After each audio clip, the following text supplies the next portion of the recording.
on va aller à Dapaon.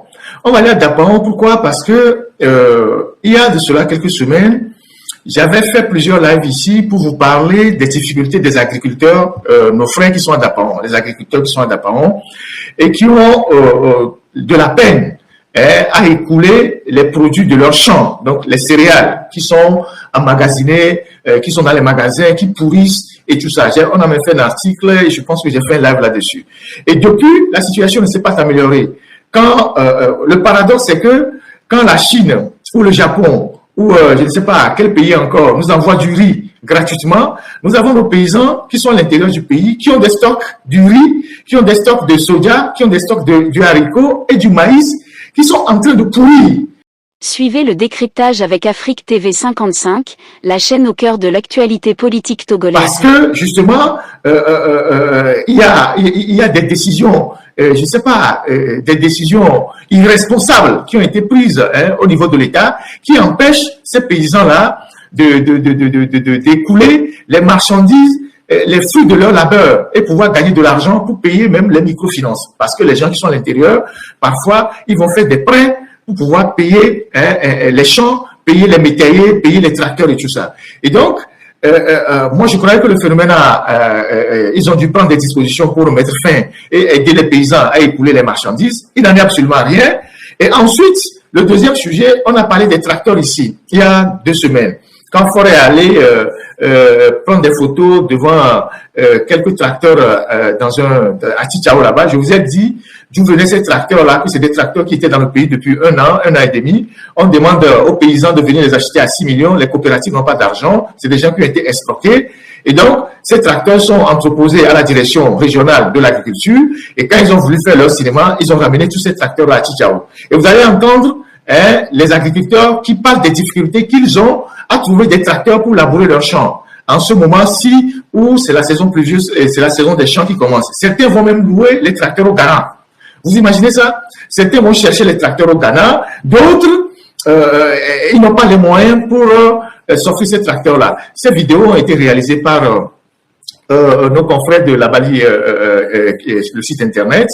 Et comme cela corrobore tout ce qu'on a eu à dire ici, j'ai tenu à vous passer ces vidéos-là pour que vous voyez les difficultés que rencontrent nos compatriotes à l'intérieur du pays pendant qu'on met des milliards dans le ministère de l'Agriculture à ne rien faire. Et donc, ils ont parlé en langue locale et puis il y a une transcription immédiate. Donc, écoutez les vidéos. Mampu kau neng yang di teratur kebayan. Bah, jen. Oh, tenang ambil ada aku so. Ini mampu bawa aja bukan sana ke sudah kuat wah. Itu betul ni. Itu kau bawa. Kau bawa. Itu lebih. Itu sena ni. Acel anya le wante masan. Tu wana dosa. Anca ke pamber ngapan. Malu lu. Bukan ke pamber ngapan. Itu kenal lela tu dia kenal nawe. Oh, dia kenal ada orang pada Ghana ni. Dekat ledau kepai pui. Ledau siapa kau? Saya mungai begani yang buat ni dia saya etar ni mungai. Etar lah bagalana kita.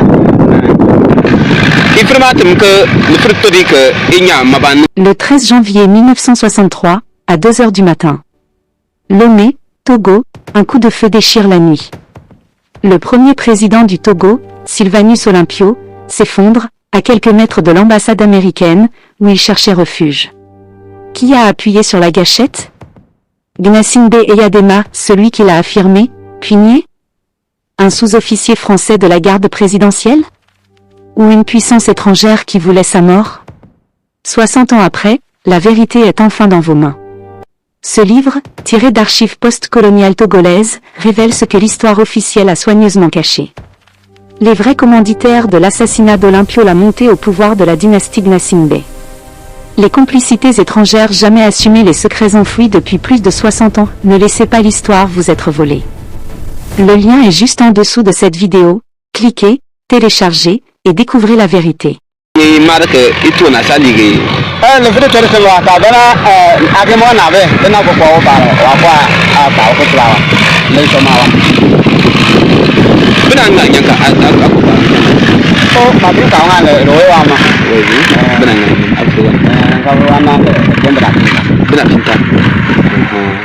que pas vous tout à tomber avec nous. Papa m'a fait un quinquennat bas. Il faut demander à mon acte de la mort. Il a beaucoup Ah, beaucoup, c'est là que le retour. Il doit ne pas d'or tiens là. Oh, tu n'as pas bon d'accord ça. D'accord ça oui. Et le maman va, je vois ça dans la café quoi. Ko na lamba to mabate. Tika to ko tika la tra tra menawa. Kana be ma mbete palo wa. Apa to ko kan la. Ba tang pe ne to da ga na ko la wa ma. Le bol ma ma ba to ka. Unda ga do la ngan le. Ke le ko peng mam pu ka ton na ni le bonga. Na diki ti sam ni ga na ka sa tin le. Ti kan di na nei ka. Moi de Québec, c'est ça tiens là. Il faut y avoir. Le bas de Kemba pas, à l'église Kouanga, qui vous font le bala, à des six bacs au bout. Venez le voir à Cabana, one on money. Hectare tiens né. Tu es capable de livrer wa. Baba n'a pas mis. Tu parles de livrer, tu prends pas panéa. And take a book in Marble, Benanga Yako, Babi Jamba, Benanga Yako, Marco Papa Hoy. Where Abanan to Milan Compam Pana, for the one Bena, you cannot see them one book, the bomb that is getting a Yatiko Pat, Papa Papa in a dinner. Now, don't get that. Ok. Comment ça la tourne que tout? On parle et tient pas. Ces jours-ci, les hommes ne dorment pas, du même sur chacun, parce qu'on avait pris des crédits pour produire le maïs. Et le maïs, personne ne veut pas. Cette année, chacun de nous se dit, est-ce qu'on peut encore faire le champ? Parce que on fait le champ, on produit nos produits, ça dort, on ne vend pas. Ils disent que cette année, on va faire comment pour faire encore le champ. Aujourd'hui même, j'ai un petit frère qui m'a dit que c'est même du sable qu'on va faire et après vendre, que c'est mieux d'aller prendre des crédits après de se mettre nous poursuivre. Ces jours-ci, les hommes ne dorment pas, de se mettre sur chacun parce qu'on avait pris des crédits pour produire le maïs. Et le maïs, personne ne veut pas. Tu amènes ça dans le pays, on ne veut même pas. Et d'autres disent que 300 le bon. Et si tu vends même 40 ça, tu ne peux pas rembourser ta dette. Et les hommes, cette année, tout le monde est dans les doutes. On ne sait plus quoi faire. Les bonnes femmes qui venaient ici nous acheter nos produits, on les appelle, ils disent que les autorités ont refusé d'évacuer les produits vers d'autres pays, là où ils ont besoin. Donc pour cela, eux aussi, ils n'ont pas de là, ils ne peuvent pas acheter, aller stocker. Que même leur stock de l'année passée, ça dort. Et cette fois-ci, on ne sait plus quoi faire parce que nos partenaires, ceux qui nous donnaient des crédits pour faire le champ, s'ils viennent, tu leur montres les produits, disent qu'eux aussi ne savent plus quoi faire. Donc j'avais abordé la directrice de l'USMEC, je lui ai en parlé. Parce qu'elle m'avait parlé de mon crédit, je lui ai dit il y a le produit qui dort. Lui, s'il avait appelé une bonne femme vers Loumé, qui vient de laisser affaire de maïs là. Je lui ai dit bon, maintenant là, tu me dis de payer crédit. J'ai les produits, je n'ai pas pu vendre. Comment je vais faire? Si ce n'est pas ceux qui sont un peu des vieux, je suis sûr que cette année, toute la jeunesse se retrouvera là en aventure. Parce que quel jeune va rester travailler, il ne doit pas trouver quelque chose pour faire ses besoins. Donc je pense que c'est les parents seulement qui vont rester dans les villages. Et même c'est très étonnant parce que les autorités, je peux dire qu'ils ont oublié les cultivateurs du Togo, surtout dans la savane, ils nous ont oubliés. Pourquoi j'ai dit cela? Parce que il y avait un jour que le préfet sillonnait dans des cantons pour des rencontres, pour rencontrer la population. Et le jour J, nous sommes sortis massivement. Nous on pensait qu'ils vont donner la parole à chacun de dire ce qui est ses plaintes. Le jour J, ils ont dit que non, qu'ils sont occupés, ils ne veulent pas des questions. Et nous, on ne sait pas pourquoi on est sorti maintenant. Il ne nous a pas, il lui a donné ce qu'il a. Il n'a pas reçu pour nous. Tu vois, parce que le jour même, les hommes ont avancé parler de ces méventes-là. Bon, ils ne nous ont pas écoutés. Je ne sais pas pourquoi. ce que moi j'ai à leur dire, nous tous, nous sommes des Togolais. On veut le développement. Ils n'ont qu'à aussi voir notre cas.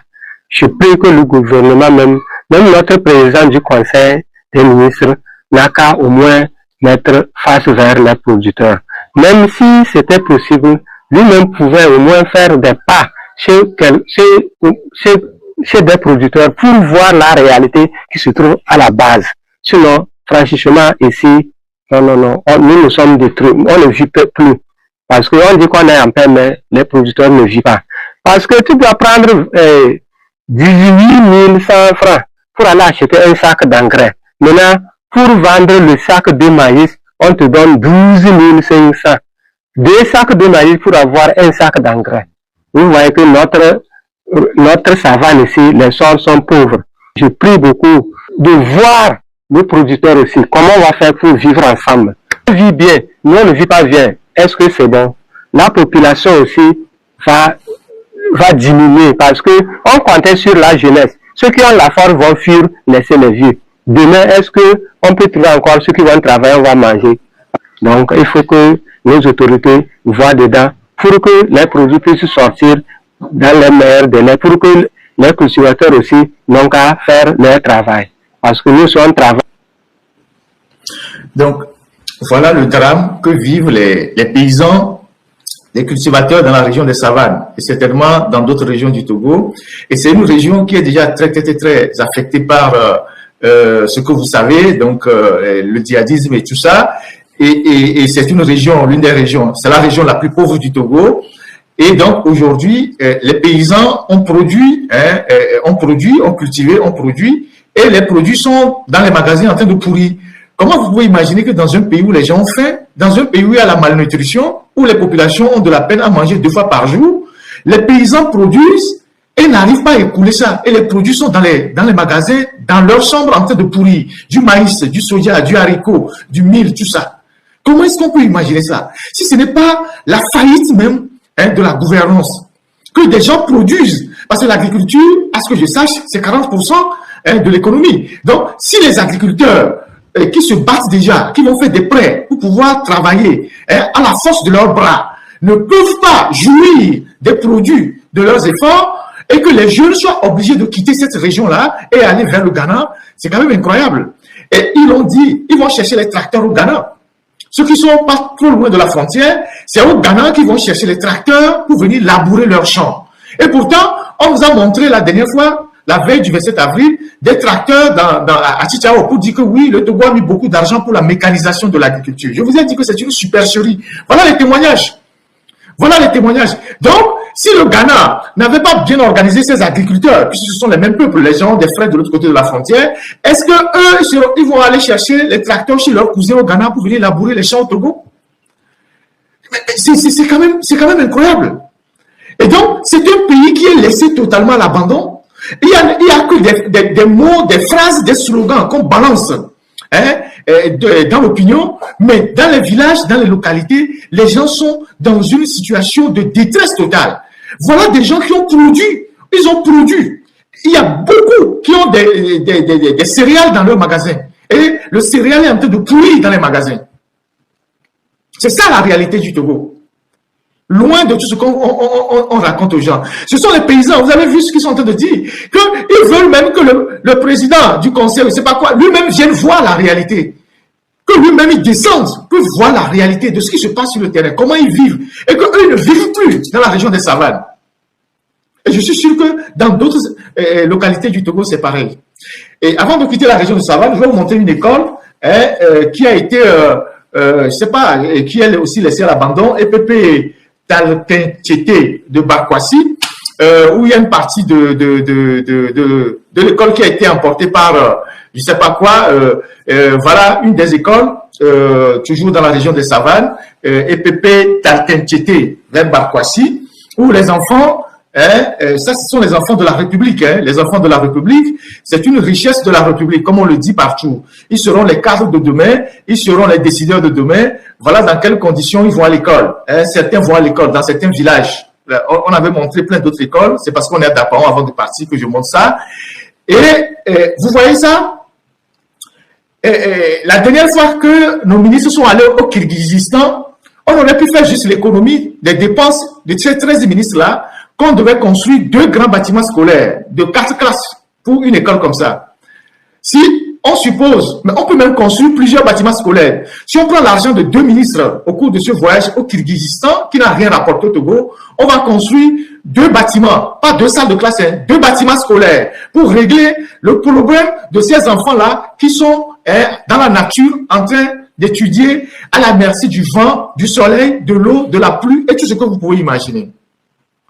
C'est ça quand on a des hommes de vision à la tête d'un pays. C'est-à-dire, on rationalise les ressources et puis on dirige les ressources vers les besoins immédiats. Au lieu de dépenser de l'argent pour faire du tourisme un peu partout dans le monde. Fort, il était... quand Fora a quitté Kirghizistan, donc la semaine passée, il est passé par Milan. Il est rentré à Lomé. Il a fait le conseil des ministres. Jeudi, il est reparti à Milan. Il est rentré actuellement. Il vient d'atterrir à Lomé. Je pense qu'il y a à peine 2 heures de temps qu'il a atterri. Donc, depuis jeudi, il est reparti à Milan.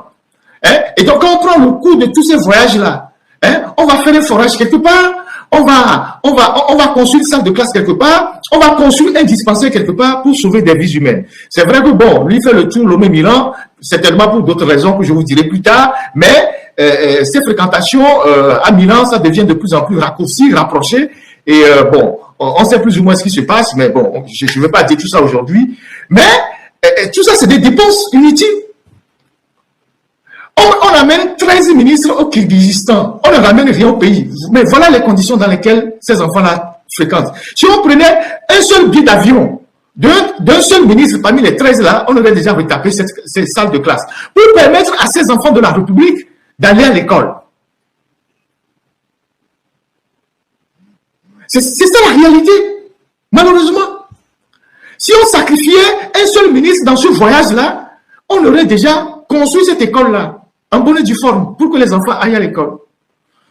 Bon, écoutez, parfois, on va revenir, on va quitter Dapon. Bon courage à nos frères qui sont à Dapon là-bas.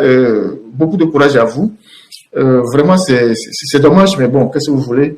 Beaucoup de courage à vous. Ça va aller. C'est la République. Et marque et tout na salige. Le vrai tour c'est là, ça donne à que moi n'avait, c'est n'a pas quoi à ko tlawa. Le somawa. Bena nga nyaka akuba. Oh, ma bi ka nga le rowa ma. Oui, bena nga akuba. Ka rowa na bena pinta. Que pa futura ka atumbe abendo. Ba ba ko den kan telan ba. Itu di mana? Wah, mana kebelango? Gila apa kau Aku kau sini aku dah kau dah. Lepas tu. Ke itu ni pun ada kau cile. Tu nak ngambil ada aku sah. Apa suami? Aje, lomba mau bawa aje pun sana aku sudah kuat wah. Kau nak lomba tu mau bawa dia. Kau tu kelar terus lomba nawa. Kenapa mau bawa dia palu wah? Apa coba kan lawa. Kadang piannya itu sudah gana apa lawa mah. Dia boleh mau batu kan. Unda gelal dolang nale. Kalau kepeng mampu kantor nanti lebonga. Nga dikit sesam niel gana kat sakin deh. Tekan di na neka. Mode kebe. Tekan deh. So iya bel. Lemba dikemba bapa aligi kuanga jibu fumbu lembala aji siba kebu. Benyele dola kebana dengan wana mani. Hektar tiene. Di kapan ligri wa. Baba dengan temi. Di pan ligri ya tupong pampane ya. Ente jibu tiene. Mabrebe mencen. Benar nganya aku babi jamba. Benar nganya aku. Mana mako pabo hoi. Waya. Aba nan tumna kon pam kwana ne. Bena baga ko. Bena anta fu wan bena. Na fi dum bombuk. Ko pa bon ko kara. Ba te ba mbe de tu yete nga ya ti ko pa. Ko pa ba na tin. Na to te ket ka. OK. Aka mo tiara to ni ko tu. Pa ne tin pa. Ces jours-ci, les hommes ne dorment pas, du même sur chacun, parce qu'on avait pris des crédits pour produire le maïs. Et le maïs, personne ne veut pas. Cette année, chacun de nous se dit est-ce qu'on peut encore faire le champ? Parce que on fait le champ, on produit nos produits, ça dort, on ne vend pas. Ils disent que cette année, on va faire comment pour faire encore le champ. Aujourd'hui même, j'ai un petit frère qui m'a dit que c'est même du sable qu'on va faire et après vendre, que c'est mieux d'aller prendre des crédits après de se mettre nous poursuivre. Ces jours-ci, les hommes ne dorment pas, de se mettre sur chacun parce qu'on avait pris des crédits pour produire le maïs. Et le maïs, personne ne veut pas. Tu amènes ça dans le pays, on ne veut même pas. Et d'autres disent que 300 le bon. Et si tu vends même 40 sacs, tu ne peux pas rembourser ta dette. Et les hommes, cette année, tout le monde est dans les doutes. On ne sait plus quoi faire. Les bonnes femmes qui venaient ici nous acheter nos produits, on les appelle, ils disent que les autorités ont refusé d'évacuer les produits vers d'autres pays, là où ils ont besoin. Donc pour cela, eux aussi, ils n'ont pas de là, ils ne peuvent pas acheter, aller stocker. Que même leur stock de l'année passée, ça dort. Et cette fois-ci, on ne sait plus quoi faire parce que nos partenaires, ceux qui nous donnaient des crédits pour faire le champ, s'ils viennent, tu leur montres les produits, disent qu'eux aussi ne savent plus quoi faire. Donc j'avais abordé la directrice de l'USMEC, je lui ai en parlé. Parce qu'elle m'avait parlé de mon crédit, je lui ai dit il y a le produit qui dort. Lui, s'il avait appelé une bonne femme vers Lomé, il dit écoute, de laisser affaire de maïs là. Je lui ai dit bon, maintenant là, tu me dis de payer crédit, j'ai les produits, je n'ai pas pu vendre, comment je vais faire? Si ce n'est pas ceux qui sont un peu des vieux, je suis sûr que cette année, toute la jeunesse se retrouvera là en aventure. Parce que quel jeune va rester travailler, il ne doit pas trouver quelque chose pour faire ses besoins.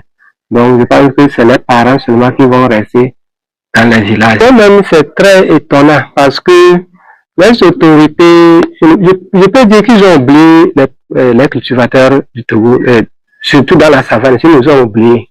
Pourquoi j'ai dit cela? Parce que il y avait un jour que le préfet sillonnait dans des cantons pour des rencontres, pour rencontrer la population. Et le jour J, nous sommes sortis massivement.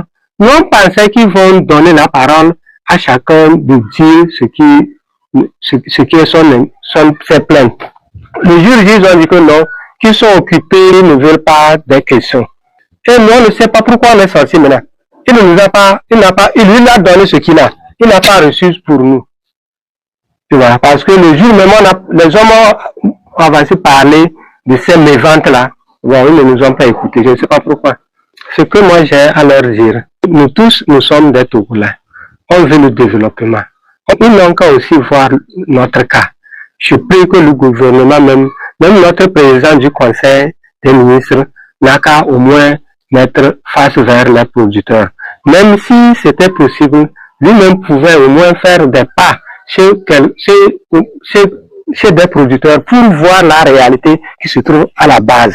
Sinon, franchement, ici, non, nous sommes détruits, on ne vit plus. Parce qu'on dit qu'on est en paix, mais les producteurs ne vivent pas. Parce que tu dois prendre 18 100 francs pour aller acheter un sac d'engrais. Maintenant, pour vendre le sac de maïs, on te donne 12 500. 2 sacs de maïs pour avoir un sac d'engrais. Vous voyez que notre savane ici, les sols sont pauvres. Je prie beaucoup de voir les producteurs aussi, comment on va faire pour vivre ensemble. On vit bien, nous on ne vit pas bien. Est-ce que c'est bon? La population aussi va diminuer parce que on comptait sur la jeunesse. Ceux qui ont la force vont fuir, laisser les vieux. Demain, est-ce que on peut trouver encore ceux qui vont travailler, on va manger? Donc, il faut que nos autorités voient dedans pour que les produits puissent sortir dans les meilleurs délais, pour que les cultivateurs aussi n'ont qu'à faire leur travail. Parce que nous sommes